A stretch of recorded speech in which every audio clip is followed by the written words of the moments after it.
Assalamualaikum warahmatullahi wabarakatuh. Kali ini kita akan belajar tentang penyelesaian sistem persamaan aljabar linear dengan menggunakan metode Jacobi.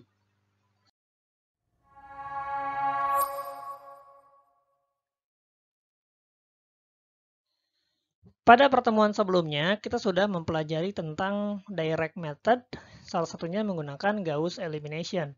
Kali ini kita akan menggunakan metode Jacobi, yaitu metode pendekatan untuk menyelesaikan masalah aljabar linear yang bentuknya AX sama dengan B, yang bersifat iteratif atau berulang. Bentuk AX sama dengan B ini sangat familiar dalam dunia geofisika, terutama dalam pemodelan, karena bentuk AX sama dengan B ini sama dengan bentuk forward problem, yaitu G dikalikan M sama dengan D, di mana G adalah governing equation, yaitu fungsi yang menghubungkan antara model dengan data, M adalah modelnya, dan D adalah data yang dihasilkan. Jadi, kalau dalam persamaan aljabar linear ini kita mencari nilai X, maka dalam forward problem tersebut, yang akan kita cari adalah nilai M. Jadi bukannya nilai D, tapi nilai M. Maka dari itu, bentuknya bukan lagi menjadi forward problem, tapi inverse problem atau problem inversi. Dari data, kita mencoba untuk membuat model. Misalnya seperti ini. Ini adalah data dari lapangan, data resistivitas, ya. Terlihat sebaran apparent resistivitas untuk tiap bentangan kabel. Kita dapat data seperti ini. Kemudian, dari data ini, kita akan mencoba membuat model yang sesuai. Ya. Pertama-tama, dalam metode iteratif, perbedaan mendasar dengan metode langsung atau metode direct adalah bahwa pada metode ini diperlukan tebakan awal untuk nilai X. Dalam forward problem berarti tebakan awal untuk nilai M. Ya. Tebakan awalnya kira-kira saya buat seperti itu. Jadi di model kita buat tebakan awal, kira-kira berapa nih resistivitas bawah permukaan? Kita buat aja 100 ohm meter atau 10 pangkat 2 ohm meter gitu. Ya. Dari nilai awal ini kita akan dapat data awal, yaitu ya jelas bentuknya 100 ohm meter juga apparent resistivity-nya. Gitu. Nah, nilai tebakan awal ini tidak perlu terlalu serius, ya. Artinya nggak harus terlalu precise gitu. Tapi tebakan ini akan mempengaruhi kecepatan proses komputasi. Ya. Misalnya kalau tebakannya jauh dari sebenarnya, maka iterasi yang kita butuhkan akan lebih lama. Tapi kalau tebakannya sudah mendekati nilai sebenarnya, maka iterasinya akan lebih cepat. Gitu. Nah, metode Jacobi kelebihannya daripada metode langsung atau metode iteratif secara umum ya. Kelebihannya dibanding metode direct adalah lebih efisien untuk jumlah data yang banyak. Nah, jadi prosesnya seperti ini. Misalnya kita punya tebakan awal X adalah atau tebakan awal M adalah 100 ohm meter gitu ya. Kita akan mendapatkan data apparent resistivity bentuknya segitu. Nah, goal kita adalah membuat model ya. Membuat model yang menghasilkan data yang sesuai dengan data lapangan. Gitu. Misalnya ini iterasi ke-0 ya. Pertama kali kita kasih nilai M adalah segini. Ini iterasi ke-0, errornya 99%. Kemudian kita lanjut. Ini model kedua, iterasi kedua, dan data kita menjadi seperti ini. Semakin mendekati kurva data lapangan. Kita lanjut iterasi kedua seperti ini. Semakin mendekati ke data lapangan, lanjut lagi ke iterasi ketiga, sudah berimpit dengan data lapangan. Ya. Errornya pun semakin kecil. Nah, inilah yang menjadi prinsip dari proses inversi maupun proses forward modeling dalam geofisika. Itulah kenapa metode Jacobi ini menjadi penting untuk kita pelajari. Sekarang kita pelajari bagaimana metode Jacobi ini dikerjakan. Jadi bentuk awal matriks kita atau bentuk awal dari persamaan kita adalah AX sama dengan B. Nah, dalam metode Jacobi, matriks A ini harus diuraikan terlebih dahulu menjadi matriks penjumlahan antara matriks D dengan matriks E. Misalnya, matriks A kita berbentuk seperti ini. Ya. Kemudian matriks A ini kita pecah ya, kita bagi menjadi dua buah matriks D dan matriks E, di mana matriks D ini berisi komponen diagonal dari matriks A. sementara elemen lainnya 0. Ya. Sementara matriks E itu berisi matriks of diagonal. Artinya diagonalnya 0, sementara yang lainnya terisi.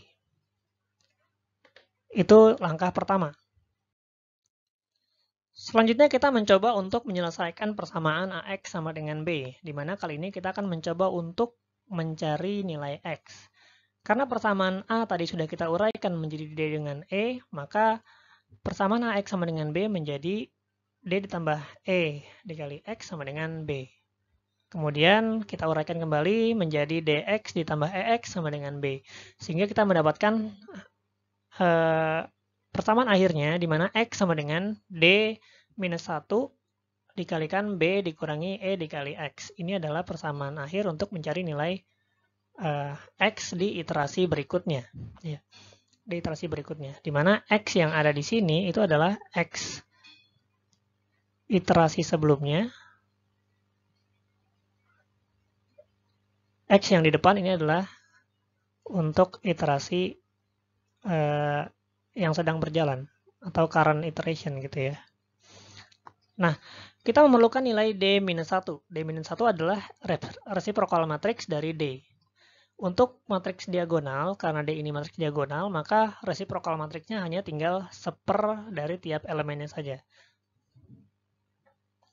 Jadi D-1 adalah seper A, seper E, seper I di bagian diagonalnya. Ya, rumus ini adalah rumus untuk nilai X pada tiap iterasi. Ya. Dan iterasi ini akan terus berlangsung sampai syarat berhenti yang kita tentukan. Jadi ada dua cara memberikan syarat berhenti. Yang pertama adalah kita memberikan syarat iterasi maksimal, artinya perputaran maksimalnya berapa kali, gitu ya, berapa kali balik. Atau yang kedua adalah kita memberikan nilai error step minimum atau L2 norm. Error step ini maksudnya adalah nilai perubahan dari X yang lama ke X yang baru. Ya. Nilai mutlak dari perubahan X yang lama dengan X yang baru, atau selisih dari X lama dengan X baru. Kalau misalnya perubahannya sudah tidak terlalu besar, maka lebih baik kita hentikan saja proses iterasinya. Kira-kira seperti itu. Dan kemudian, kalau kita bentuk metodenya dalam sebuah flowchart, akan menjadi seperti yang ada di gambar sebelah kanan. Algoritmanya kalau kita jabarkan akan menjadi seperti ini. Yang pertama yang harus kita lakukan adalah membuat matriks A, B dari problem yang kita hadapi dan matriks dugaan awal X. Ya, atau vektor dari dugaan awal X. Kemudian kita tentukan stopping kriterianya, ya, syarat berhentinya tadi, iterasi maksimal atau minimum error. Ya. Kemudian kita membuat matriks D-1 dan E dari matriks A yang sebelumnya. Setelah itu baru kita bisa menghitung nilai current X ya. X untuk iterasi yang pertama kali. Ya. Kemudian pada tiap iterasi kita hitung nilai updated value dari nilai X ini. Ya, sehingga kita dapat current value. Kemudian kita cek apakah value-nya itu sudah sudah perubahan dari value yang lama ke value yang baru itu lebih kecil daripada minimumnya atau belum. Kalau belum, berarti kita lanjut ke conditional berikutnya. Apakah kita sudah mencapai iterasi maksimal? Kalau belum, maka kita kembali ke sini untuk mencari nilai X yang baru lagi. Gitu. Ya. Untuk mencari nilai X yang baru lagi. Dan terus seperti itu ya. Terus seperti itu sampai salah satu dari ini atau ini terpenuhi. Siapa yang terpenuhi duluan, maka proses iterasi akan berhenti. Oke, sekarang kita akan mulai mengimplementasikan metode Jacobi untuk menyelesaikan sistem persamaan linear berikut. Akurasi minimal 0,1 dan tebakan awal 0,00. Ya. Yang pertama dilakukan adalah kita harus inisialisasi dulu. Inisialisasi matriks dan vektor. Kita akan pakai NumPy array, jadi saya import dulu. Kemudian kita inisialisasi matriks A, di mana matriks A itu nilainya adalah 5,2,-1, kemudian 3,73, kemudian 1, -4, dan 6. Oke, matriks B-nya adalah matriks hasil, yaitu 2,-1,1. Kemudian matriks X-nya adalah matriks 0 ya.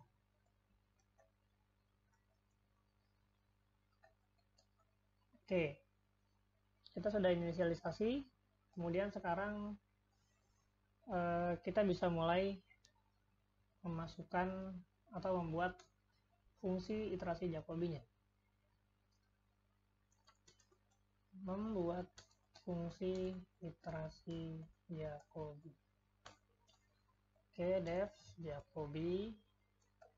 Inputnya adalah matriks A, kemudian matriks B, kemudian matriks vektor X awal, kemudian error minimal,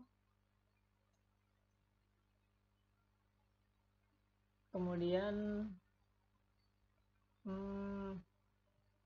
maksimum iterasi, ya, iterasi maksimum. Atau saya balik deh.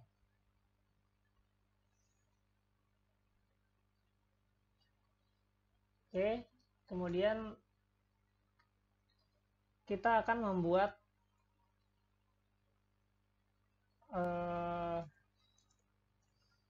membuat matriks D dan E ya. Sebutlah matriks D-1 ya. Jadi awalnya kita lihat dulu panjang dari vektor B berapa, karena ini akan menjadi ukuran matriksnya.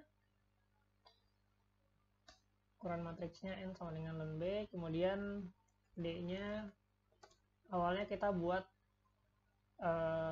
matriks 0 dulu. Matriks 0 dulu. N, N. Jadi kalau ln B-nya 3, maka kita akan punya matriks 0 berukuran 3 kali 3 ya. Matriks E ini kita isi dengan sama dengan matriks A ya.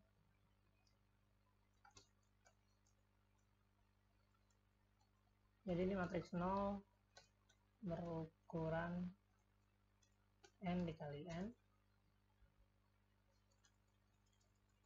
Kemudian matriks E ini sama dengan matriks A.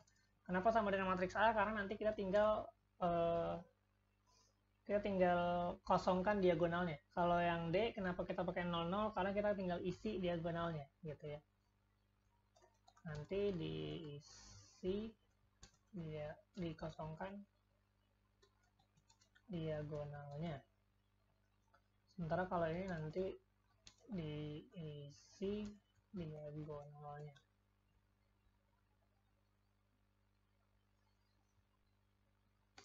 Oke, lanjut. Sekarang kita mulai looping ya, for I in range N. Ini kita sedang looping di barisnya ya. Pada baris matriks N kali N.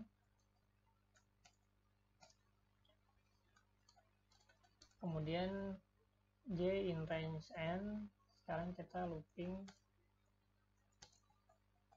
pada kolom matriks N kali N. Jadi pertama kita susuri dulu baris per baris ya. Baris ke 0 misalnya. Untuk baris ke 0 kita kemudian susuri kolom ke 0, kolom ke 1, kolom ke 2 gitu. Oke.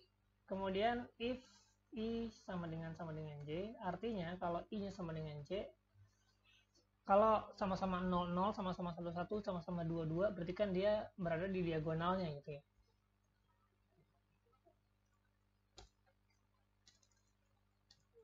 Jika looping berada pada diagonal, maka matriks D-nya yang tadinya 00, diagonalnya kita isi dengan matriks dengan nilai 1/A I, J. Nilai 1/, dari elemen diagonal A. Seperti yang tadi sudah kita jelaskan. Untuk E-nya adalah si matriks A-nya itu sendiri. Ya, sisanya akan menjadi 0. Tetap 0. Masukkan nilai diagonal 1/, elemen diagonal.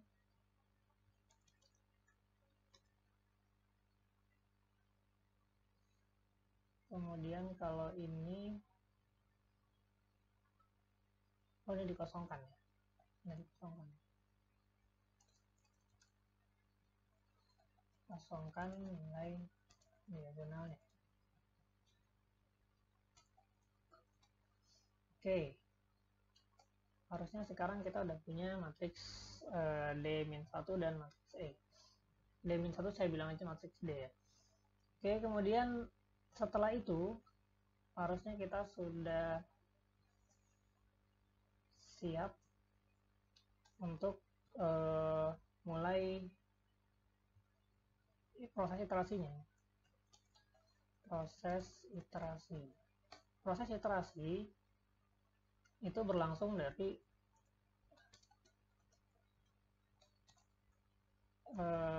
iterasi ke 0 sampai iterasi maksimal. Jadi in range max iter, ya, dia akan berhenti kalau iterasinya udah maksimal gitu. Kemudian nilai awalnya x out-nya itu sama dengan nilai x. Artinya nilai x yang awal-awal tadi 000 itu masuk ke dalam nilai x yang lama. Sementara x yang baru itu adalah rumus yang tadi ya. D dikalikan B min E kali X. Karena bentuknya matriks, maka kita pakai perkalian dot. D dikalikan dengan matriks, dikalikan dengan B dikurang E dikali X. E dikali X berarti pakai dot lagi. E dan X. X-nya adalah X out. Gitu ya. X-nya adalah X yang lama. Oke. Hitung X yang baru.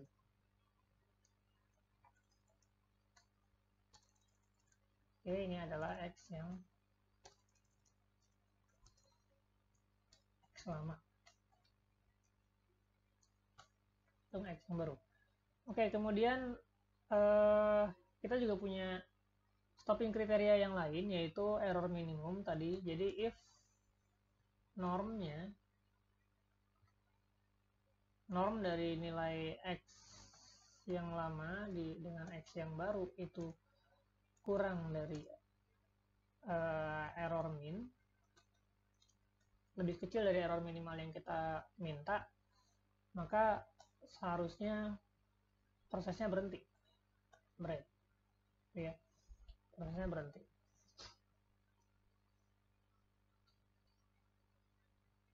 Oke, prosesnya berhenti. Atau langsung aja di sini return X gitu. Oke. Saya kira begini. Kita butuh info ini, errornya ya. Jadi ini saya harus print errornya berapa.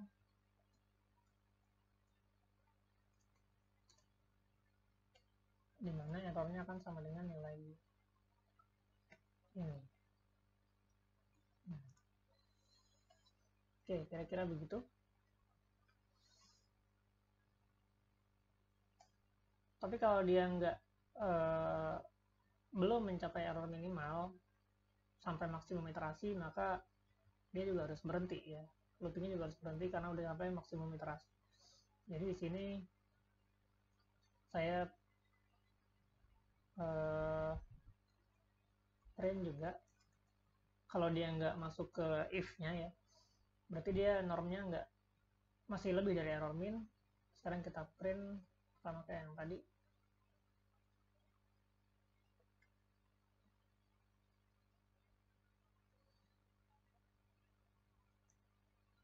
Oke. Saya tambahkan iterasinya juga kali ya.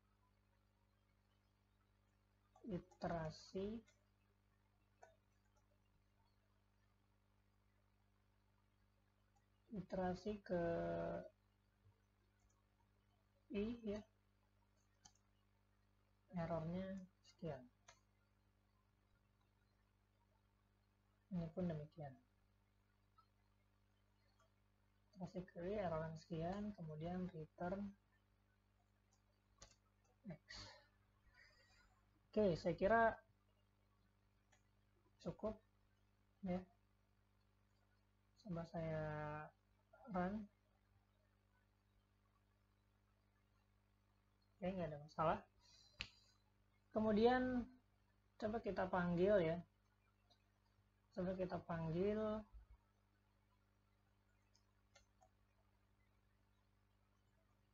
print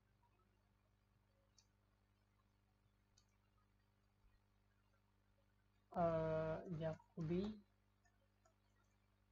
A B X, kemudian apa tadi, maksimum iterasinya misalnya 10, kemudian error minimalnya 0,1. Oke, kita belum punya fungsi untuk menghitung normnya ya. Kita buat dulu fungsi untuk menghitung norm. Oke. Norm itu adalah jarak antara akar lama dengan akar baru. Tapi kita pakai L2 norm, yaitu berarti kuadrat jaraknya ya. X lama dikurang X baru dikuadratkan. Oke, def norm. Yang kita butuhkan adalah nilai X yang lama dengan X yang baru. Oke, kalau kita lihat dari rumusnya, berarti kita perlu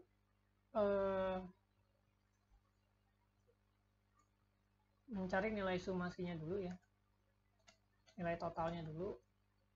Total beda kuadrat, ribet banget, square error lah ya. Awalnya nilainya 0, kemudian for i in range len x. Sekarang nilai square errornya kita update, yaitu dengan menghitung nilai x out dikurang x dikuadratkan ya. Ini nilai absolut ya, tapi karena ada kuadratkan ya nggak usah. Oke, kemudian hasil akhirnya dari fungsi ini adalah akar dari si total square errornya tadi. Jadi square error diakarkan angkat 0,5 gitu lah ya. Oke, harusnya ini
Sekarang saya akan menaikkan fungsi norm ini ke atas agar dia bisa dipanggil sebelum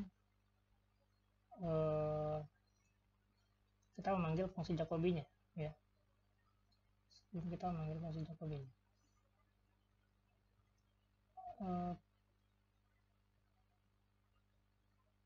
Oke, saya kira begini cukup.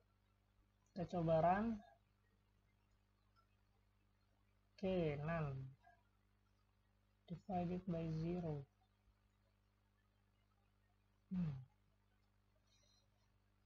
Oke, ini saya lupa naruh indeksnya. Saya ada indeks di sini. Coba lagi ya. Sekarang. Oke, ini dia hasilnya. Ya. Kita cuma sampai iterasi ketiga karena errornya sudah kurang dari 0,1, 0,006 ini. Gitu. Sekarang gimana kalau misalnya minimum errornya kita naikin atau kita kurangin lagi 0,01 misalnya. Kita run karena dari awal karena nilai X-nya udah berubah. Nah, sekarang kita sampai di iterasi ke-7 dengan error 0,005. Ya, tentu saja ini akan jadi lebih akurat ya. Oke, kira-kira begitu cara menggunakan metode Jacobi di Python. Silakan kalian coba sendiri untuk menyelesaikan sistem persamaan aljabar linear yang lainnya. Sekian pembahasan kita tentang metode iterasi Jacobi. Silakan dicoba sendiri penggunaannya untuk fungsi-fungsi atau persamaan aljabar linear yang lain. Dari saya sekian. Assalamualaikum warahmatullahi wabarakatuh.